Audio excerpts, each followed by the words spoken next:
Welcome 32 and everybody. This is another two-round mock draft coming to you from yours truly. My name's DJ Wengert, the lead draft analyst for 32 beat writers.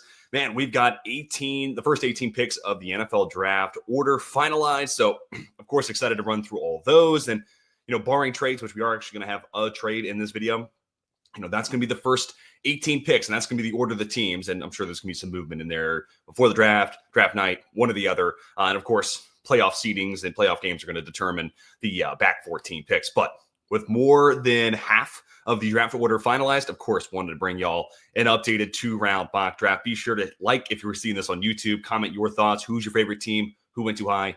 Who went too low? Who's the right fit and right pick that you're looking at for your squad? If you're watching this on X, feel free to DM me with any questions or any other fits that you like for your favorite squad. Leave your thoughts replying to this. Of course, give us a follow as well on X. Awesome. Let's not belabor the point. Let's go ahead and jump right into it, starting with the Tennessee Titans picking at number 1 overall.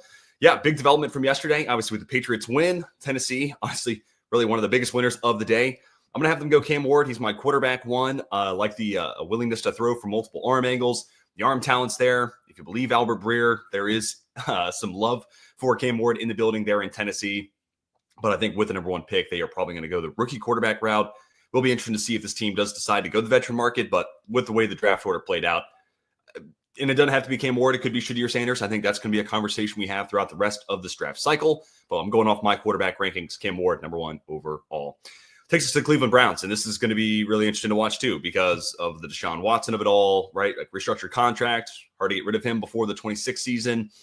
But then also there's reports coming out today when I'm recording this on Monday that he's had a setback with his injury. So a lot to figure out here. I could have gone Shadir Sanders. I do wonder if this team ultimately does go the Kirk Cousins route instead and just kind of give him a Russ deal, right? Like someone else is paying a lot of money. We'll just bring you here, try to rehabilitate your, kind of status and how you're viewed in the league.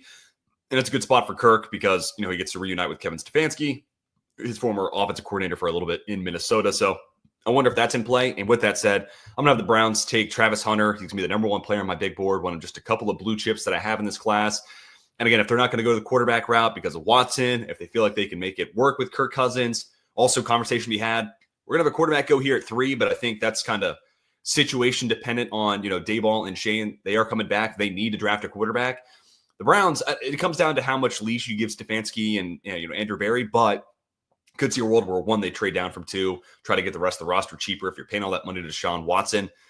If they get Kirk Cousins back and he's just as bad as he was this year, if Deshaun Watson's as bad as he was this year as well, odds are they're in the top of the draft order for next year, and odds are you'd rather draft in 2026 than 25. Again, with the caveat of how much room do you give this coaching staff and front office, right? I don't think the Giants have the flexibility to wait another year. The Browns, maybe, just maybe, but that's a conversation between ownership and them. I'm not in the room. I can't speculate too hard on this. Would love to see the Browns trade back, but not going to do that here. Instead, going to have them stick and pick the best player in the draft with Travis Hunter. Then we get to the Giants. As mentioned, they're going to go quarterback here. Shadir Sanders. It's just, this team got a lot worse once, Daniel Jones was, not the starting quarterback. You get the quote-unquote fluke win. You get the big win against the Colts. Can't go winless at home, so I respect their efforts there. And ultimately, they still get the opportunity to draft a quarterback somewhere here in the top 3. Shadir is going to be an interesting fit for Brian Daboll. In a lot of ways, I've seen some people speculating Shadir is a better fit for Callahan and co. And then Daboll probably more inclined to like Cam Ward. We're speculating. Again, we're not in the room really there. I'm just going off my quarterback rankings. That's why the order is what it is. But you could easily flip these 2 picks. There's no doubt about it that like Tennessee, barring a surprise, they go veteran route. They're looking for a quarterback of the future. Doesn't seem like it's Will Levis. And the Giants, if you've watched the Giants this year, they're looking for a quarterback of the future. And Shadir Sanders, with his accuracy, ball placement, does make for an interesting fit with a big play type of threat in Malik Neighbors. And we're going to add more to this receiver room later on in this mock draft. So an interesting possibility. Let me know what order do you think these quarterbacks, who's a better fit really for Tennessee and the Giants? I think I might flip it if we're talking about best fit, but we're talking about my board. Who should go first? I'll take Cam Ward just ever so slightly over Shadir Sanders. To the New England Patriots, I'm going to go with Kelvin Banks Jr. here. Him or Will Campbell, I'm totally good with here. Campbell, we'll see what the arm length measurements are. If they're at 33 inches, I'm comfortable with him playing tackle. If it's anything shorter than that, let's start having a conversation then. but I've heard, 33 and a quarter is going to be what it's at. And I think his tape's good enough to play tackle. So again, you could go Will Campbell here. I've just been doing some tape rechecks and, just watching some teams play in Texas. And dude, Kelvin Banks is just a monster. When he lights you up in the run game, man, he is just laying dudes out. And you can see, like the Michigan game, not a whole lot that went super in the favor of, Michigan in that game. So, take it with a grain of salt. It was a pretty good game from Texas. But a lot of times they were just running behind big number 78, and he was just paving the way on top of awesome athleticism, great feet mirroring skills. And I love what he is as a pass protector. So good combination of building block skill sets there for a potential cornerstone left tackle that, and I'm not done drafting tackle, to be honest with you. I think the Patriots have a couple pieces that could start long-term at guard. I'm questioning both their tackles right now. And honestly, and that includes Michael Onwenu. I think, honestly, let's slide him back inside the guard. So that's going to be the focus here for the New England Patriots. We're going to draft a couple tackles, including Kelvin Banks Jr. All right, let's get to the Jacksonville Jaguars. Let's go with Mason Graham here at the number 5 overall pick. Him, Will Johnson, Abdul Carter. I'm really cool with any of these guys. They have a few more names at edge, so maybe that knocks Carter out of here, but he would be the next highest player on my board. Mason Graham makes a lot of sense. This team needs a defensive interior presence upgrade there, especially if they're going to continue to play Eric Armstead out on the edge. Of course, today they fired Doug Peterson, but they're keeping Trent Baalke. So, I don't think Mason Graham has super long arms. Maybe that takes him out of the equation here. It's more of a Will Johnson route. I don't hate that whatsoever.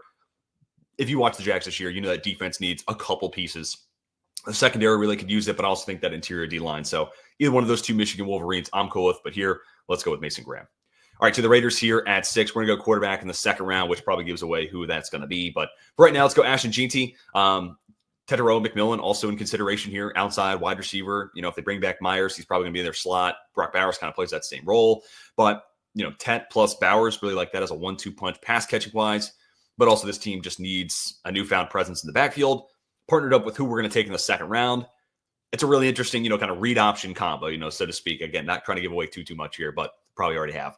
But Ashton Jeanty gives this, running back room an absolute surplus in juice right now. Just an absolute shot in the arm of juice they just don't really have. Plus, what you get out of him as a pass catcher. He's one of the best players in this class. He is going to be one of my blue chippers. It's just going to be a question of, why these teams picking the top 10 have holes that are larger needs than running back. And the same is true for the Raiders. But here, I think the value starts to line up. We'll take a blue chipper. We'll get our quarterback in the second round. We'll try to turn this offense around and try to build on something here in Las Vegas. To the New York Jets here at 7. This is where I'm going to have Will Johnson come off the board. DJ Reed, an impending free agent. So this makes a lot of sense. Replace one with the other. Get a lot cheaper, get a lot younger at that position. And also think a 1-2 punch, 6'3", Sauce Gardner on one side, 6'2", Will Johnson on the other. Both have great feel in zone coverage while also having great body types and I think athletic traits to go with it to be man press, kind of specialists. Will Johnson, it's just kind of going back and, I know this year was a bit of a letdown, but you just see his comfortability and his understanding of how good of an athlete he is, right? Like he gives you just enough room to where he's got great closing ability. He'll go make a play on the football and it'll leave you a little bit of room if you start to get behind him, but he's always able to get back into the play. And really, he's just trying to play the quarterback. Please throw me one that I know I can jump. He does that late against USC with that screen, so he's playing the game of it at a high level. Plus what he can do in zone, just got a great football IQ, great understanding of his assignment. And again, the body type says this guy should be really good at man coverage at the next level. Love partnering up with Sauce Gardner here. Carolina Panthers, Abdul Carter, you're going to see this in an abundance of mocks. This or Will Johnson, right?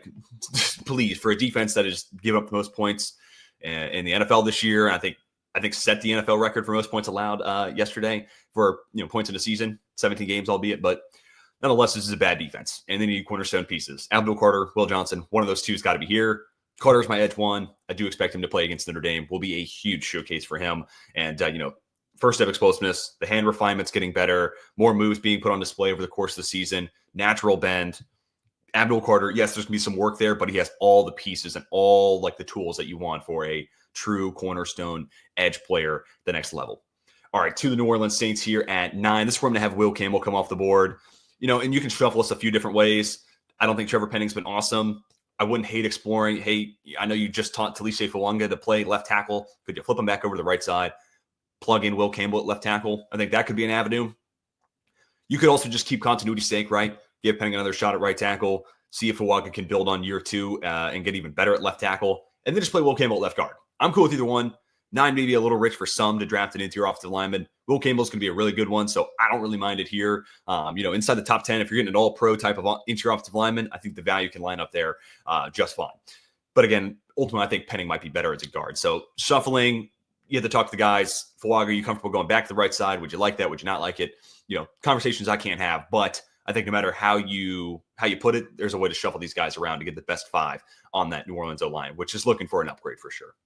All right, to the Chicago Bears. I'm going to go Josh Simmons. From everything that I've heard, sounds like he's going to be back in time to where like the injury is not going to be a concern for, rookie training camp, rookie mini camp, training camp, et cetera, et cetera. Dynamic athlete, love his ability to climb to the second level, good power for his frame too. Really nice cornerstone left tackle potential here. Similar to where the Cardinals are kind of getting with Paris Johnson Jr., you see great feet, holds up in pass protection, enough anchor to hold his own against power rushers, but also shows that in the run game. And I think a lot of the same traits are there for Josh Simmons. And I think you saw, Ohio State and how big of an impact he was, right? Like he gets hurt midway through that Oregon game. They make do the rest of the way, but then there's a couple games right after where they are missing Josh Simmons very bad. Even in the college football playoff, I think Dalton Wasserman from PFF did a great job talking about how they've changed some of their run game concepts. I think a big part of that is because you can't do the Chip Kelly zone blocking stuff without Josh Simmons in there. So they've kind of retooled it, playing a lot more gap, a lot more counter concepts in there. I think, again, all that speaks to how important Josh Simmons was. So even when he's not out there, you just see how good of a football player and how much impact he can have on an offense. And the Bears multiple offensive linemen. Going to need a few this offseason. All right, to the San Francisco 49ers, I would absolutely love this fit. A collective first step get off between Nick Bosa and Jalen Walker might be top in the league right there as a 1-2 punch when it comes to first step get off. And just like Abdul Carter and a few others edge rushers, like a Mike Green too later on in the draft, they just have so much explosiveness and so much speed that they bring power and physicality and violence with it, even if their size says, not the biggest, not the strongest. Force equals mass times acceleration, where the mass might be a little lacking. These guys make up for it with that acceleration, right? And you multiply it, and you ultimately can get the same thing. Not to get too science, I'm not great in that stuff. But nevertheless, Jalen Walker on one side, Nick Bosa on the other. Sign me up for that. And then you talked about this defensive line over the course of the season, especially as Javon Hargrave goes down, Bosa misses a couple games. You really start to see how thin this D line that we normally are accustomed to it being the strength of the 49ers, or one of the key strengths of the 49ers. This year is kind of a two-man show. I'd like to diversify that portfolio, get one more guy in the mix. I think Walker here at 11 is really solid value. To the Dallas Cowboys here at 12, I'm going to go with Tetairoa McMillan as a compliment to CeeDee Lamb. You play him on the outside. I'm a big slot, fan, receivers, corners. I want to put my best guy, honestly, on the inside in a lot of ways. Corners, it's a little different. Some guys are more comfortable with that than others. But, for offense, simply put, a three-way go instead of a two-way go. For a guy like CeeDee Lamb, more options the better. So I like Tet McMillan being the sacrificial X, to steal a term from Matt Harmon. Play him on the outside. He was awesome at that all year long for Arizona. Also, shifty route runner, a good yards after the catch weapon, and his frame makes him a really dynamic threat inside the red zone. And again, it frees up CeeDee Lamb you can still play him outside, but you can play him off the line of scrimmage, play him in motion because of that, or just keep him in the slot and give him a ton of flexibility there. So I think it just adds a little bit more diversity to that Dallas Cowboys offense. This is one of the teams that, with a loss yesterday, actually shot up a handful of spots. So really interesting to see where the Dolphins go here. Malachi Starks, if they lose Javon Holland, could make a lot of sense. But in this spot, I'm finding that I might be one of the highest people in the draft community. I know he's got some fans, but like Walter Nolan to me. And again, I was just doing some defensive line rechecks. This guy is an absolute difference maker. This guy is a tackle for loss machine. And he's not the biggest guys, right? So he's not doing it with mass or anything like that. But like the Florida game, especially like late first half, early second half, they're just getting kind of pushed around in the run game. And then Walter Nolan takes it on his own and says, you know what? I got to shoot gaps, got to get past this center, got to get past this guard, create some TFLs. And because of that, Ole Miss started to make it a game in that one. But in that one, it felt like Walter Nolan was really the only guy wanting to play some run defense for that Ole Miss defensive line. But also, I think the first step juice, he's willing to use his arm length, right? Like, I don't think it's going to be the longest arm measurement we get from interior defensive line, but willing to use that, add a little bit of, different type of pass rush element to his game. Could add a few more moves for sure. He's not a finished product, but he's looking a whole lot more like the 5-star recruit that, was the number one recruit coming out of high school over at Travis Hunter. He's starting to live up to that potential. Obviously, first year without Christian Wilkins in Miami. I think Walter Nolan's got a lot of the same stuff that worked for Wilkins, and I think that would be a huge addition back to that D-line in Miami. All right, to the Indianapolis Colts. Laziest pick you'll see in just about every mock today that I'm sure you're seeing. Tyler Warren. 6'6", 260, moving like that, can block in line, is the pass-catching offense for Penn State. Yeah, sign me up for that. Indy's kind of in the same spot, too, that like Green Bay was a few years ago, where it's like, yeah, I like a lot of these receivers. There's a lot of potential with these guys, but Michael Pittman's like probably the closest one to a one, like closest player to being a number one wide receiver. But I still don't know if he's necessarily a wide receiver one. I'd really rather him be like a high end two, like a 1B. So it's kind of the same spot that Green Bay was in a few years ago. Like a lot of these guys, but is there a difference maker? Green Bay adds a Tucker Kraft, adds a Luke Musgrave. I think they're still probably looking for a true like number one game-changing receiver. Not the conversation for today's video, but I almost wonder if the Colts could try to do the same thing, right? Like we got a lot of really good receivers. If we added a true difference-making tight end, could that help put us over the top?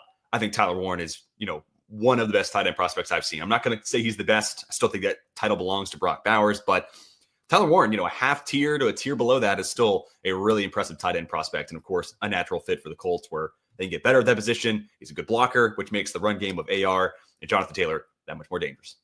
To the Atlanta Falcons here at pick number 15. This would be as ideal a situation as possible, right? Matt Judon just has not lived up to the third round pick they gave up.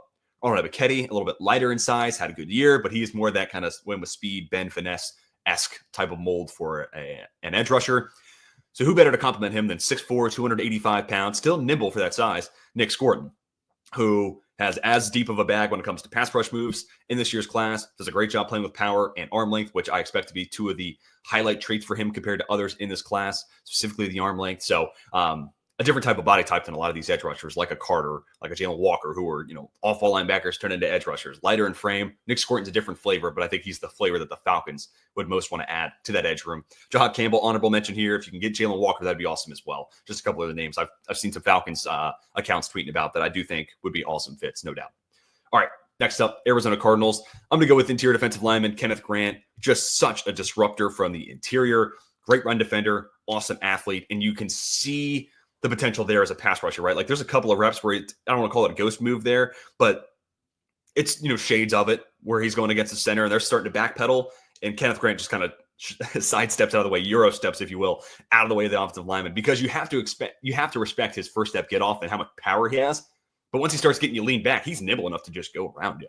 So a really interesting set of moves for what he could be as a pass rusher at the next level on top of already being a force of nature against the run. And he could play the one tech, the nose, basically, or he could play three tech. So some flexibility for an Arizona D-line that I think could use a couple pieces at both those spots.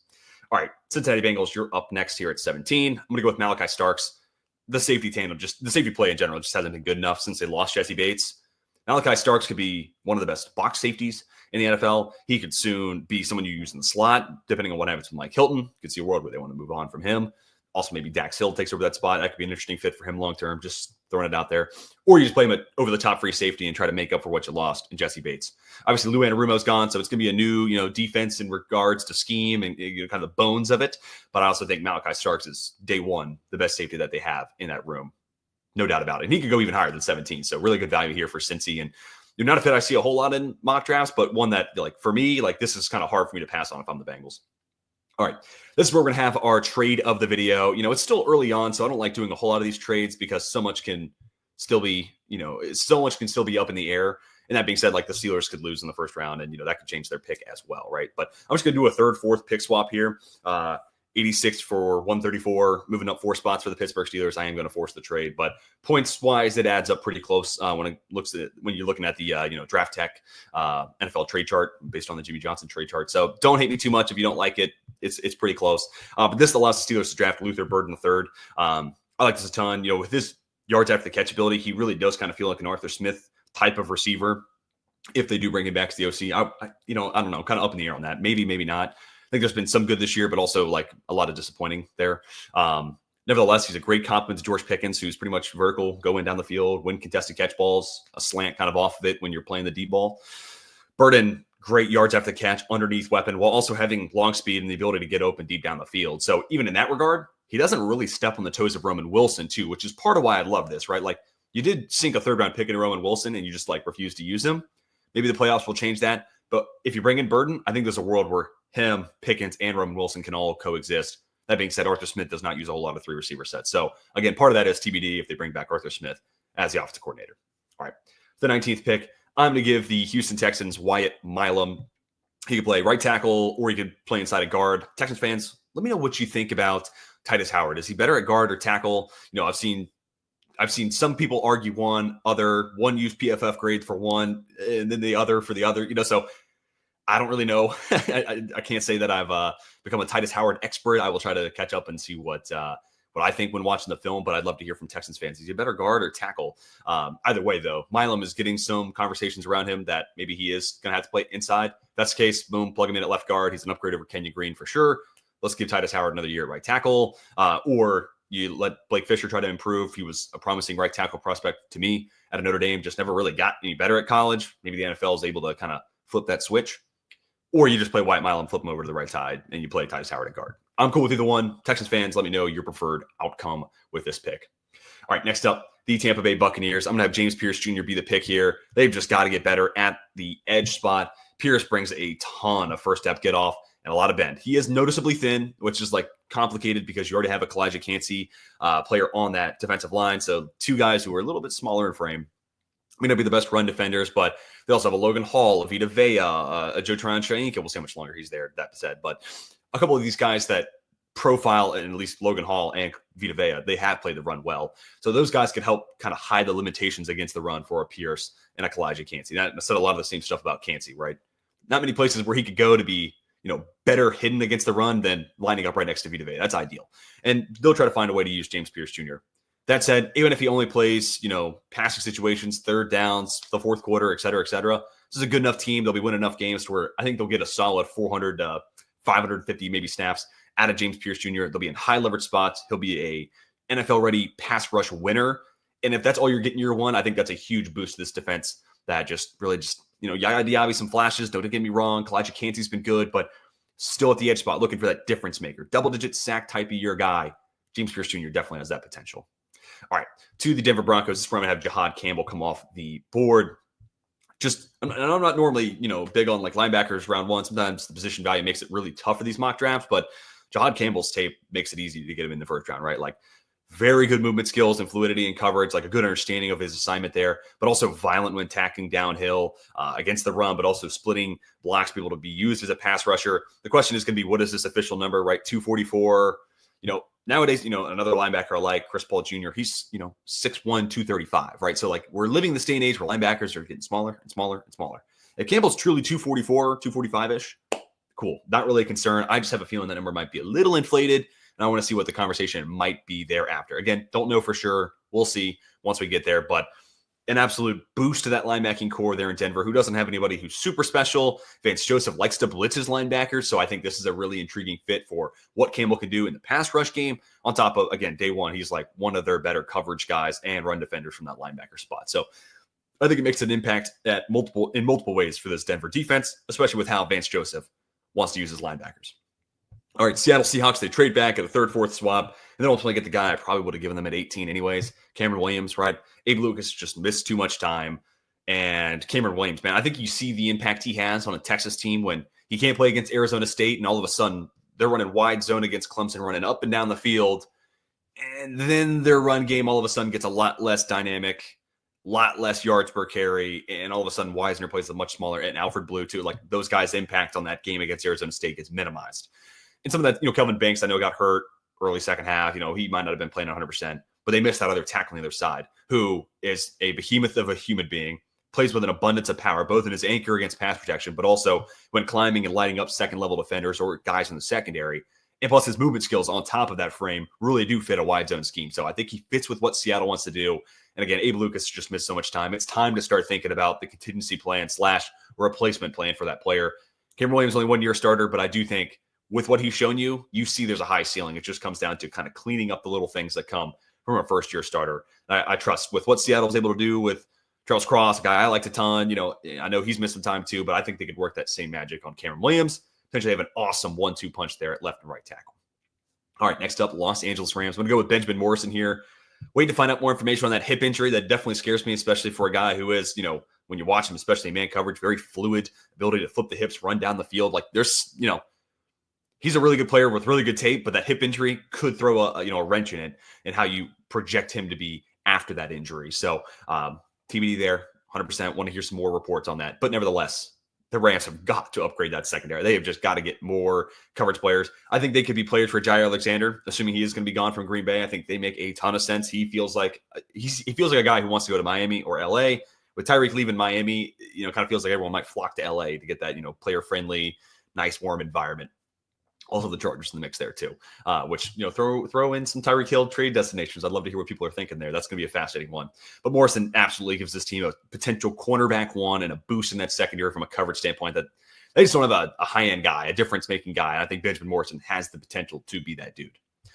Sticking at the corner spot, I'm going to give the Green Bay Packers Javon Ravel, another guy who's season-ending injury, but I love the frame, love the athleticism, love the ball skills. So I'm going to take the flyer on Ravel. He is going to the Shrine Bowl, and I do hope he gets to compete there. TBD on it. He's fully recovered from the injury to do so, but I'm also interested to see, how many meetings he has and, what that ultimately looks like, what the buzz is with his meetings with those teams there at Shrine. Going to be fascinating. But I like the player, and he's a multiple ball of clay. And for a man-heavy coverage defense, a lot of cover three, I do think he's a really good fit for what Jeff Hafley wants to do on that side of the ball. All right, to the Los Angeles Chargers. This will be a pick that I mock left, right, and center. Jamar Stewart, we'll have question marks about it. Mack and Bosa are both coming back. Tuli Tuipulotu can play inside and out. Let's just say one of those two edge guys is gone. Tuipulotu kicks outside to play the other edge rush spot. Insert Jamar Stewart, who can play some early down edge because he's such a good, long, athletic player, 6'6", 290, can play the run at a high level. And then you get into a passing situation, fourth quarter, third and long, et cetera, those types of spots where you just fold them inside, get Tuipulotu, Mack or Bosa, one of those two guys, let's just say that is back, plus Jamar Stewart out on the field. That, to me, is the most ideal way to kind of bridge the gap because you're going to lose one of those guys on the D-line. I think Jamar Stewart helps fill in what you're going to lose while also giving you some flexibility and the chance to get better, specifically at the three-tech spots. I think they have some room to improve at that specific position in the Chargers defense. All right, the Commanders are next up at 26. I'm going to go with left tackle Ariante Ursary. Coleman's been, a solid player at times, but also do think like guard's probably his best spot. But even if I'm wrong on that, Coleman does decide to play, or they're going to stick with him at left tackle, I think you can improve upon that right tackle spot in Andrew Wiley. So maybe it's flipping Ariante Ursary over to the right side. I know that's not for everybody. That being said, I think he would be able to handle that. Again, conversations that teams are going to have with him that I can't. That's totally fine. But worst comes to worst, too. Like, I think he's just your left tackle. Coleman plays guard. Like, to me, that makes a lot of sense. I also stand by it. Like, I'd like to see Sam Cosmi get some chances at right tackle. Like to right tackle out of Texas. So I will continue to try to pound the table for that. But nevertheless, Ursary, left tackle, right tackle, I think there's a spot for him as a potential starter for Washington next year. All right, to the Baltimore Ravens. I'm going to go with Mykel Williams. I think they're still looking for a little bit more impact at the edge rush spot. And he's a very different type of player than, an Odafe Owe, David Ajabo, these guys that win with first step and bend and athleticism. Mykel Williams is a freaky athlete, but it's more so from the power he can generate at his frame with his length. That's where he gets interesting. And also a guy kind of like Jamar Stewart, move him all over the defensive line, kick him inside in passing downs or in the fourth quarter, play him at the edge on rundowns, especially against a team like the Steelers or, just these AFC opponents that want to control the clock, want to win on the ground, with the exception of the Bengals maybe. But I think he fits a lot of that. But also the Ravens just have a great track record of draft and development. And I would love to see a guy like Mykel Williams, who undoubtedly has a very high ceiling, go to one of these types of landing spots. Don't get overdrafted. Go to a good team. Don't have to start right away. Learn what it's like to be, and he's done a lot of this at Georgia. That's a great program. Don't get me wrong. But go to the next level, be a part of a contending team, get in with that atmosphere. And then by hopefully year 2, year 3, we get to start to see the fruits of what Mykel Williams could actually be at the next level, because definitely high upside play here for the Ravens. All right, to the Minnesota Vikings. I'm going to go with Trey Amos, cornerback out of Ole Miss, a guy that I've really enjoyed going back and checking out. Really fluid mover in zone coverage. My concerns were kind of what he would be in zone coverage, but the more I watched, I don't really have any concerns there. Again, very fluid athlete, and also you can see when they're in zone, he's very actively communicating, which is huge too. So it's just a little check. A little box to check there, but it's ultimately a lot bigger than you would think. And again, I just love what he could be as a man coverage corner. The size, the athleticism, the arm length, all that checks out from that standpoint. And Brian Flores, he's become the zone blitz guy, but I think in key downs, he would like to play a little bit more man coverage. So I think Amos checks that box. But again, I've been more and more impressed with what he is as a zone coverage corner the more I've gotten into his tape. And I do think he'll fit from that standpoint too, if Flores does continue down that route. All right, Buffalo Bills here at 29. Man, Tyleik Williams. At this point, I think he's the best guy on that Ohio State defensive line. Now, I'm a big Jack Sawyer guy, but you will be hard-pressed to find as many plays where Tyleik Williams, like anybody really across the country, there's only a few that can do it more, Tyleik Williams, where you just see pure disruption going on. Tyleik Williams is a nightmare to block one-on-one, and some of that is the man's a behemoth, right, for sure. And he has an abundance of, power with it. But he's very nimble for that size, too. So, You name it. He brings a lot of versatility and a lot of flexibility to his game. I think he's a first-round guy. I think partnering him up with Ed Oliver is super ideal. Williams can be a high-level run defender. Hide Ed Oliver where he's not really great against the run. But then both these guys in passing downs, I think you have them both on the field, really. I think Tyler Williams is a really disruptive player. Probably a guy that can continue to rise up my board. And I think a guy you could have out there in passing downs because the more he does it, I think the better he's going to keep getting at it. And he just already brings a lot of natural disruption with his size and his athleticism. All right, to the Philadelphia Eagles. They're next up here. This is where I'm going to have Jack Sawyer come off the board. I saw Pat McAfee, describing him, competent to J.J. Watt. I'm not going to go that far. But, lunch pail guy, someone that's also like, look at a white edge rusher. Lunch pail is probably one of the first words that comes out of your mouth. That being said, I do like the size. I do like the power he plays with. He has a little bit more bend than JT Tuimoloau. It's not a lot, but it's a little bit more than JTT brings to the table. And also just, I think, a more natural athlete, right? Like I can trust him to drop into coverage a little bit more than JTT, to be a QB spy a little bit more, or like chase down a backside, make a play on the backside pursuit. Like he's more likely to do that to me than JTT. So I like Sawyer here. This is your Brandon Graham replacement. Totally fits that archetype. And I think with his run defense, like he could play pretty much right away for this Philadelphia defensive line. All right, then we get to the Detroit Lions. I'm going to go back to the edge group. I'm going to go with Princely Uman-Mielen. This is just one of those teams that I'm actually not done with edge, right? Like they doubled up at corner first and second rounds. I could see a world where they go into next year and they're like, edge rusher will not be a spot that costs us on a run at the Super Bowl. And Princely Uman-Mielen, yes, like 255 pounds. Against the run, I don't think he's like actively making any major differences, but I also think he's holding up for the most part against, against the run at the point of attack. Like he's not necessarily making any plays, but he's not like losing ground all the time either. But it's definitely not his area of strength. It's his ability to get to the quarterback, pin his ears back, win with speed, very natural bend. Go watch the Georgia game. Him and Jared Ivey lighting up the Bulldogs tackles in that game. That's the tape to go watch if you haven't seen Princely Uman-Mielen. How does he win? Go watch that game and you'll get an idea of it. I just think, he may not be great against the run. Hutchinson, not the longest arm. So does that create a little bit of a liability? Maybe. But this is a team that's going to put points on the board. They're going to have teams trailing, go get some natural pass rush winners, and make life hell for opposing offenses. Kansas City Chiefs here at 32. The rich get richer, right? Like, let's just say Hollywood Brown's gone. You're talking about a wide receiver core, and let's just say DeAndre Hopkins is gone too. A wide receiver core then of Rashee Rice, just your inside guy, Kelsey doing a lot of the same stuff from inline, working in the middle of the field, finding space against zone, et cetera, et cetera. Xavier Worthy is your field stretching guy, yards after the catch threat, starting to come on down the stretch of the season. And then you get this ultimate complementary receiver who can play outside, he can play inside, he can block at a high level, natural route runner, don't have to worry about that, can win at all three levels, very good hands, always comes back to the football. This is just a guy that whoever is in your receiving room, Emeka Egbuka takes it to another level, whether it's a really good room and, promising room, like I think the Chiefs receiver room next year is going to be with a Rice coming back, with Worthy going into year two, and of course, Kelsey there. Or he could be a guy that, like, if you're Pittsburgh, like this could have made sense where it's like, we got GP, but we really need a number two. Like Egbuka would be an awesome number two. And, if not for Luther Burden being available, like would have made a lot of sense at that spot. So whether it's a pad receiver room, Egbuka starts to get it back towards average, maybe a little bit above it. Or if you already have a great one, he fits in it and can complement it in any way you need to. So, an absolute steal of a pick here for the Kansas City Chiefs. This is one that, like, the NFL, can't keep letting them get away with this, to steal the line from Jesse Pinkman. But this would be an absolute diabolical add to that Kansas City offense. Yes, I know tackle. Yes, I understand, corner's a potential other spot too. But if Egbuka is right there at 32 and you're the Chiefs, make it happen at any cost. All right. Let's get on to the second round now. We'll kick things off with the Tennessee Titans here at pick number 33. We gave them a quarterback from Miami to start out the draft. Now let's go get him his teammate, Xavier Restrepo. I think this is a great Tyler Boyd replacement, just a natural route runner who can get open with ease, also good understanding against zone coverage, can sit in soft spots of it, good yards after the catch ability. And I'm also excited to see him at the Senior Bowl. What do those one-on-ones look like? What does the long speed look like? Because, on tape, he makes these big plays. How much of that is just weaving through traffic, yards after the catch stuff? How much of that can be used to the next level for him to actually be, a field stretcher, which would be a really interesting spot. Right now, I'm just kind of seeing him as an underneath, easy offense, sharp right runner against man, find the soft spots against zone, that type of guy, just a high floor, make the offense a little bit easier, and obviously built-in chemistry there with Cam Ward. All right, on to the Cleveland Browns. This is one I'm going to steal from my last mock, Marion Hampton, right? Like, no, not sure if, like, Nick Chubb's going to ever get back to who he once was. If he can't be, Marion Hampton plus Jerome Ford with really nice long speed, good pass catcher. Hampton, between the tackles, bruiser, who once he gets to top end speed, look out. The freight train is coming your way. Love that addition. And if the Browns can get that offensive line back on track to where it has been in years past, Hampton's going to have a ton of success running behind it.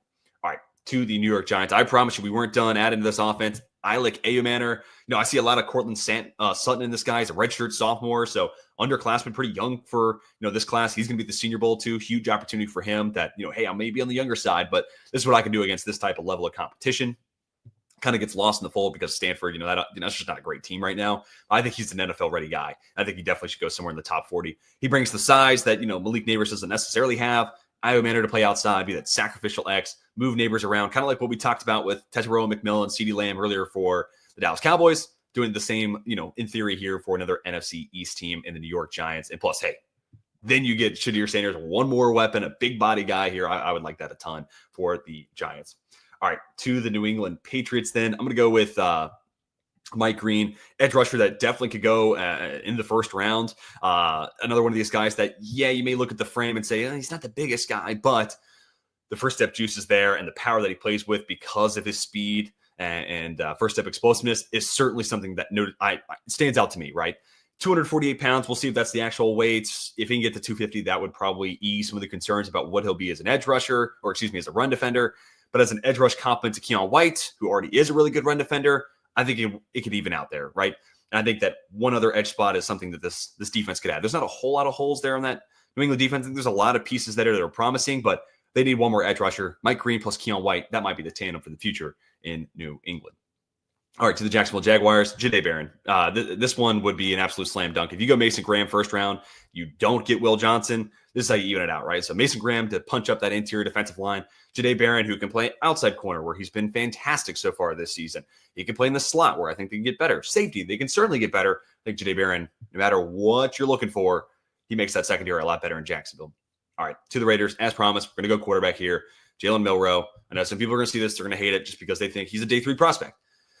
And I understand, right? There's a lot of tough film there. Like the Oklahoma game's hard to watch. But even in games like the Vanderbilt game where they lose, I don't know if it's necessarily Jalen Milroe's fault. And then you also have games like the Georgia game, the first half of that one, where it's like, whoa, this guy has a lot of special tools and traits here. And really, of the top 3 quarterbacks, which, by the way, Milroe, going to be my quarterback 3, unless Aller decides to declare, he's got the best tools of anybody in this class. Now, it comes with a lot of work. Don't get me wrong. But his athleticism, his arm strength, those are the tools that you want to draft, and especially if you get the chance to draft it here in the second round, right? This is right around where Drew Lock got drafted, right? This top of the second round conversation. I think Jalen Milroe's upside is definitely worth drafting somewhere in this spot. I get it, the floor's low, but if you're the Raiders, do you have anything to lose? You need a franchise guy, and I think Milroe plus Jeanty in the backfield, that at least sells some tickets and get some interest in that backfield. All right, next up, the New York Jets. We're going to have Colston Loveland come off the board. Just a team that, not a whole lot to write about in that tight end position. Loveland could be a guy who goes first round. I've seen him still going in first round of mock drafts. Just fell a little bit with how the board played out and ultimately who I wanted to get in the first round of this one.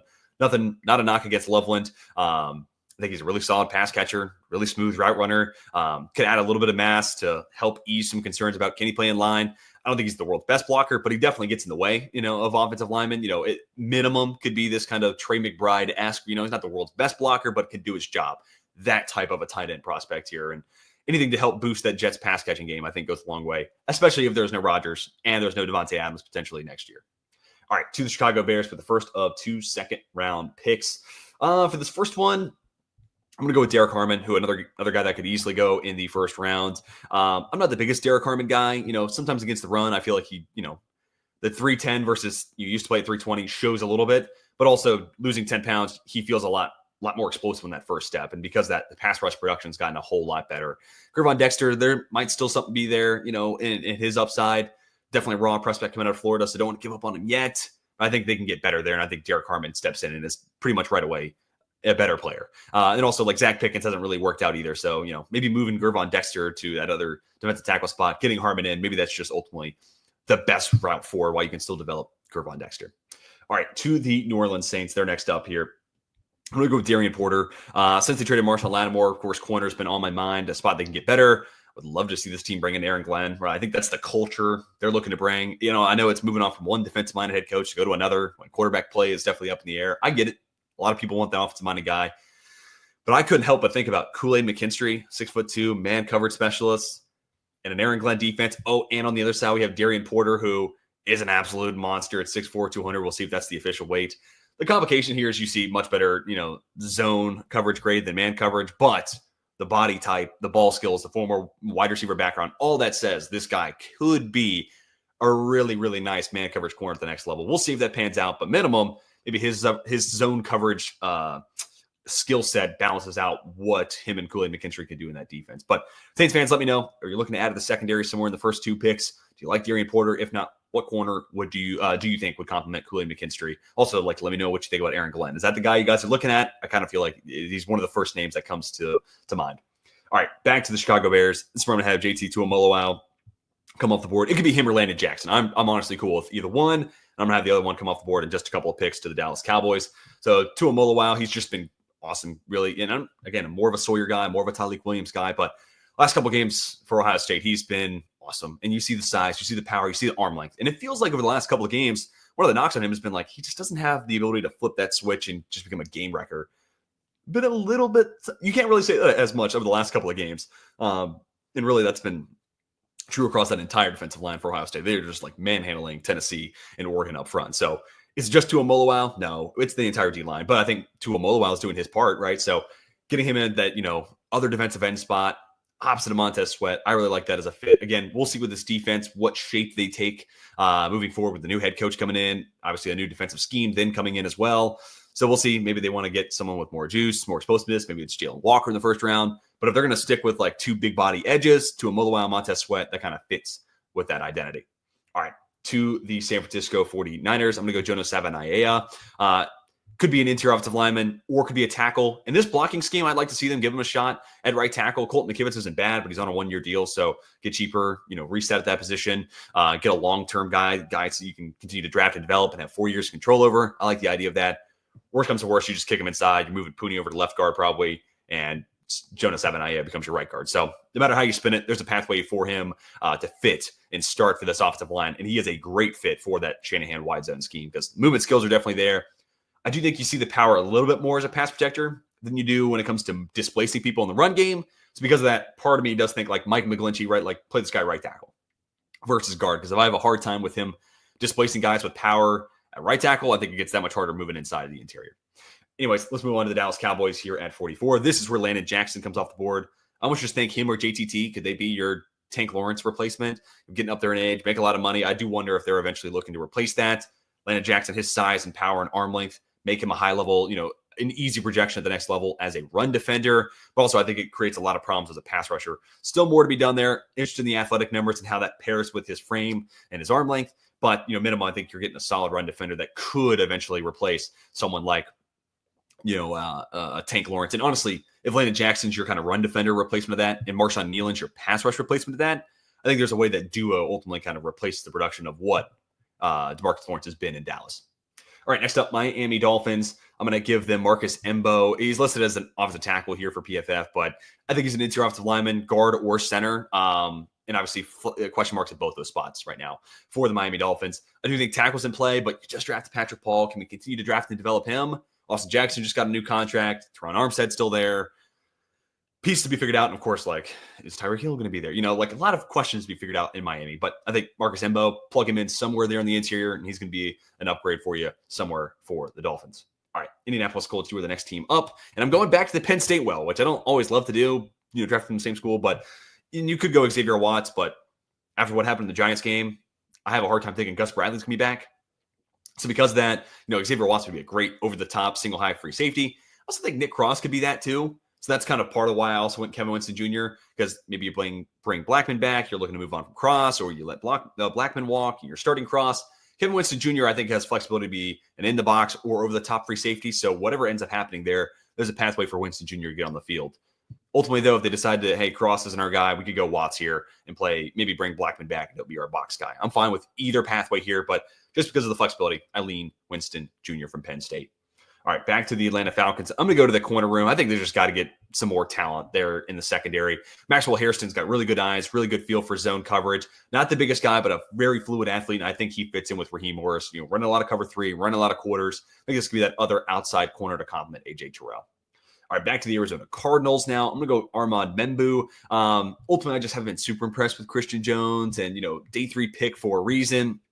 Membu's been fantastic this year at Missouri at right tackle. Now, I just think he should be a little bit higher up on this board for PFF. And I think he could be a guy that competes with Jonah Williams sooner rather than later to be the starting right tackle for the Arizona Cardinals. We'll see how Williams plays. Ultimately, they know his health better than anybody. But if he is the Jonah Williams of past, that's a guy I'm looking to improve upon. I think Armand Membu could be that dude. To the Cincinnati Bengals, let's go with Donovan Ezeraku here. A guy that, man, I'm a big Donovan Ezeraku guy. Really interesting blend of length, first step explosiveness. It's not the most wow-inducing of this class, but it's a good first step. And then natural arm length too, right? So length, bend, plus speed, really interesting concept or a blend of skills there. I don't think he's going to be the world's greatest run defender at the next level. Maybe you bring back Sam Hubbard and you kind of hide him that way. Hubbard to be an early down run defender, Ezeraku to get him on the field, late downs. You also have the edge rusher Miles Murphy from Clemson a few years ago. Maybe he's that early down guy to replace Hubbard.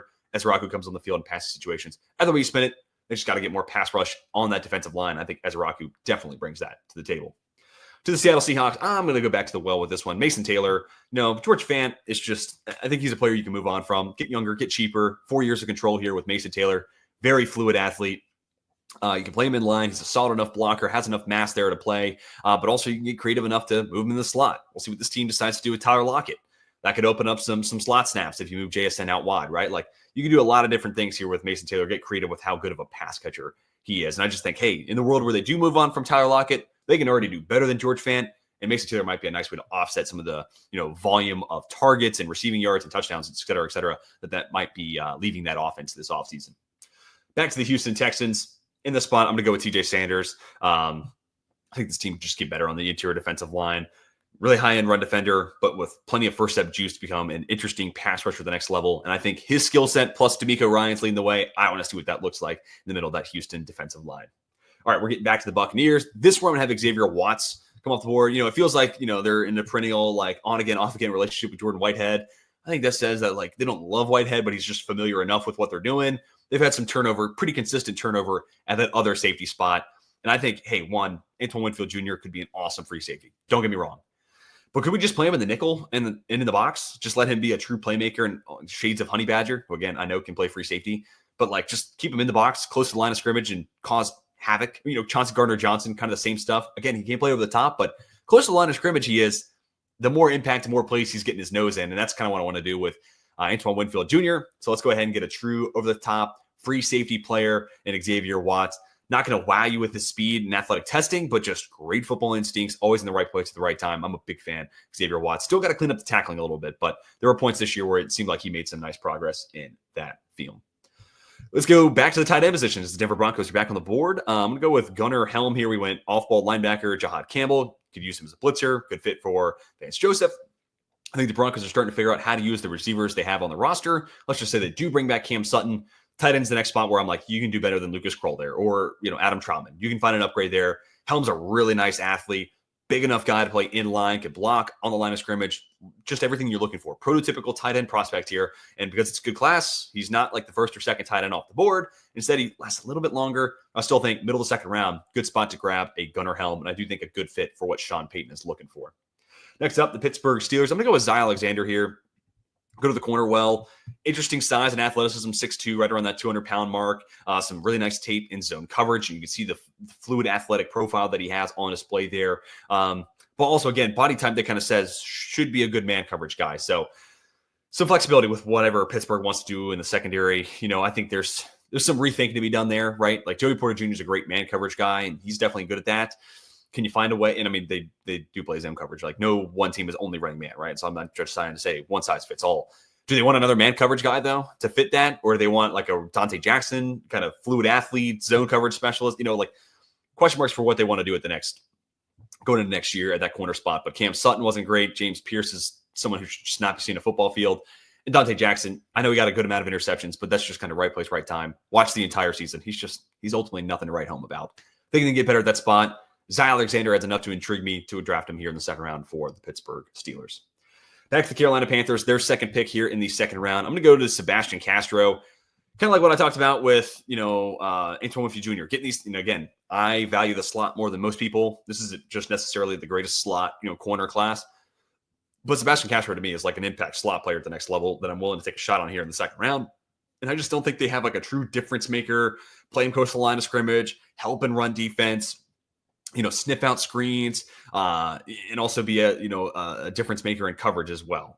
I just don't think there's that type of player in the secondary for Carolina Panthers, right? And it's a defense that needs edge, it needs outside corner, it needs slot, it could use some safety help, right? Like it helps help at linebacker, right?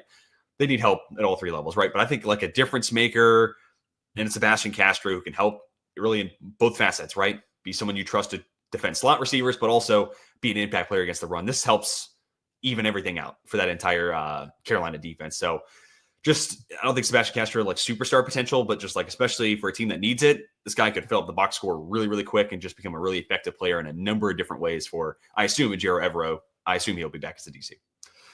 Then we get to the Green Bay Packers here at 56. I think they could use some more juice on the interior defensive line. In that game against Arizona State, especially early on, you saw what Alfred Collins does. You don't put a tight end on this guy on fourth down because he's just going to light him up and he's going to make a TFL like you saw in that Arizona State game, right? And he'll make a good tackle against a Cam Scatterbo type. But good first step, good explosiveness, plays like he's 320 pounds, very stout run defender. And again, with that first step quicks, I'm kind of interested to see if he could be that heir replacement or heir apparent to a Kenny Clark. Could he be that running mate that they're looking to add with Devontae Wyatt? Has Devontae Wyatt lived up to your first-round expectations? Packers fans, let me know your thoughts. Ultimately, I think it's a spot they can add one more guy at. Alfred Collins, a rock-solid guy to add to that room. All right, back to the Los Angeles Chargers. Please, God, let me have Caleb Johnson or Marion Hampton on the Los Angeles Chargers next year. I was a big Kamani Vidal guy, but honestly, I even think Caleb Johnson plus Vidal, that could be a nice 1-2 punch moving forward. We'll see what they decide to do with J.K. Dobbins, but injury history, it's probably good to add a guy to that room anyways. And really what I'm thinking here is like, instead of a running back trio where touches are going to Dobbins, Vidal, and Gus Johnson, what if we had an offseason or a running back room next year that, let's say they do bring back Dobbins for a 1-year deal. Let's just, hypothetically speaking here. Those touches then become Dobbins and Johnson 50-50 plus a sprinkle of Vidal in there.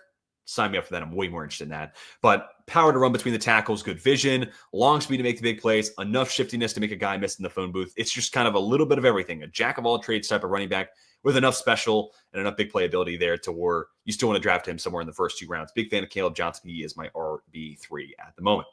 Washington here back on the clock at 58. I'm going to go Kyle Kennard, a guy who can win with size, power, arm length, and motor, really. Like a guy that just won't give up on a play. Add him into that defensive line mix where they're looking for a difference maker. I don't think Kyle Kennard has special, like high-end potential, but could be a pretty quick day in and day out, play in and play out starter for this Washington defensive line. Minimum, you get him on the field for passing downs because he's just got a little bit more juice than I think some of the guys currently on the roster. But with his size, I think he could be a 3-down guy for the Washington Commanders. Then we get to the Ravens here at 59. We're going to have our first true interior offensive lineman. Again, Jonas Savaiinaea. You could play him at right tackle for the 49ers, but I'm going to go Tyler Booker, left guard for the Alabama Crimson Tide. Really solid pass protector. I think a really good fit for that gap scheme. I think the PFF grades aren't awesome against the run, but I also wonder if part of that's just like the Kalen DeBoer effect on that offense and just a few of the other pieces in the mix there for Alabama. But I think he's going to bring that strength that you want in the gap scheme, prototypical size. The weight's not going to be in question. And again, NFL-ready pass protector from my standpoint. So I think an easy guy to plug and play right away. You let Patrick McCarry and Daniel Falele and Andrew Voorhees figure out that right guard spot. Let that be a problem to solve for next offseason. And one of those 3 guys you can feel comfortable about starting. Odds are, if the young guys don't take a step forward, it's just Patrick McCarry, kind of all reliable for the Baltimore Ravens. Just play him. And if he's your fifth offensive lineman starting, McCarry's just fine. All right, couple of picks here for the Buffalo Bills. I'm going to go with Josiah Stewart, edge rusher from Michigan, who might be a little bit light to play on every down, right? But that being said, man, he is just a pass down winner, right? Ton of speed, ton of bend. Go watch the Texas tape, and that's against good competition, right? Like that, you still see it there. I'm trying to think of the other game where him and the rest of that Michigan defensive line just absolutely lit it up. The USC game. Watch the USC game. If it's kind of like the Uman Malin discussion. If you just want to see how he wins, watch the Georgia game. If you want to see how Josiah Stewart and some of the other guys on that D-line for Michigan win, watch the USC game. It's unbelievable. They lit up the Trojans' offensive line. That's the game to look to if you want like a Josiah Stewart type. And for Buffalo, I think they have enough pieces already in-house to play early downs, be the run defenders. Assuming AJ Epinesa is back, him and Rousseau are solid enough against the run. If you get into third down passing situations, it's 3rd and 13, it's the fourth quarter, you're up by 10 points.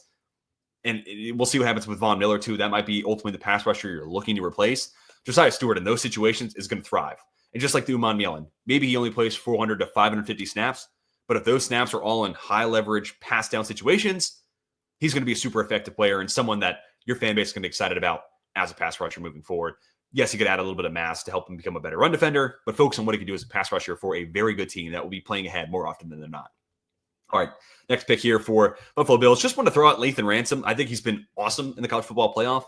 Feels like a lot more single high for the Ohio State Buckeyes. Caleb Downs just playing center field, and he's just one of the best players in college football. Lathan Ransom, a really nice box player. I do think he's going to be a solid athletic tester, and that will help kind of give me an idea of can he play split high looks, which he has done this year for Ohio State as well. Don't get me wrong. As long as he tests out okay athletically, I'm comfortable with him being one of those two typically split safety looks, right? A lot of cover 2, a lot of cover 4 for Sean McDermott, a lot of too high shells. But I do think also his run stopping ability, if you are going to play too high, him crashing down towards the line of scrimmage helps ease some of the concerns that you have if you're going to have this base too high defense. Teams might run on us. Lathan Ransom's going to have something to say about that. All right, next up, we get the Philadelphia Eagles. I'm going to go with Josh Connerly Jr., a guy that you're going to see in first-round mocks. You really are. And I think PFF actually just had a first-round mock with him in it from Trevor Sikkema. First-round ability, and he got a lot better in pass protection this year. I think he needs to add about 10 pounds worth of mass for me to feel a little bit better about him as a down-in, down-out starter and to feel really good about him as a run defender at the next level. But a Jeff Stoutland we trust, man. Like this guy's tools in a Jeff Stoutland, environment, they're going to make it work. And I think you flip him over to the right side. Yes, that's a complication of the matter for sure. But again, Jeff Stoutland we trust. Flip him over to the right side. Let this be your Lane Johnson heir apparent. You could go Ajanai Cornelius if you really feel like Connerly can't make the flip. That's a conversation to be had with him and the Eagles. I can't see a world where that would be an issue. Flip him over to the right side. Build upon the potential that's there. How many steps he took in the right direction this year at Oregon? Jeff Stoutland, get him there. That's your Lane Johnson replacement of the future. Last two picks, like I said, I'm not done drafting edge. And Uman Mielen and Ashton Gelati are two very different types of edge rushers. One who wins with speed and bend and finesse. One that wins with an absolute killer first punch and a ton of power.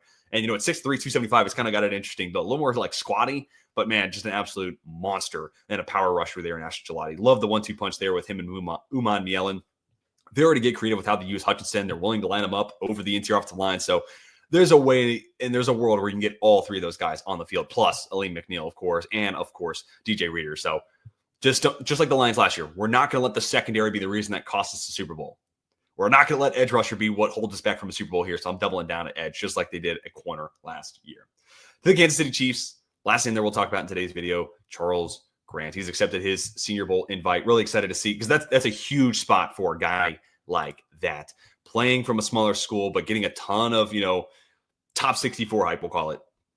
First 2 rounds. The tape looks fantastic, but again, level of competition is going to be the question mark. Can he answer those questions at the Senior Bowl? If so, he may go in the first round. Like he may be the Chiefs pick at 32, not 64. But for the time being, I feel like right here at 64 makes a lot of sense. And obviously left tackle's been a headache, to say the least, this year for the Kansas City Chiefs. But guys, that's going to do it for my updated 2-round mock draft. Let me hear your thoughts, whether you're watching on YouTube. Let me hear it in the comment section. Leave us a like, subscribe to the channel. We're going to continue to be adding content here and trying to build out the YouTube channel, of course, on top of what we do on X, which if you're watching there, hit the like here. Be sure to give us a follow. Leave me some of your thoughts in, reply to this, or you can shoot me a DM. I'm happy to answer any questions or talk any prospects that you want to hear me talk about. But I hope you guys enjoyed the updated 2-round mock draft. Be sure to check out 32 Beat Writers for more content to come. And of course, we're not that far away from the offseason. A hot time to follow 32 Beat Writers. We'll have you covered for every bit of coaching news, coordinator news, free agency news, and of course, NFL draft coverage with yours truly.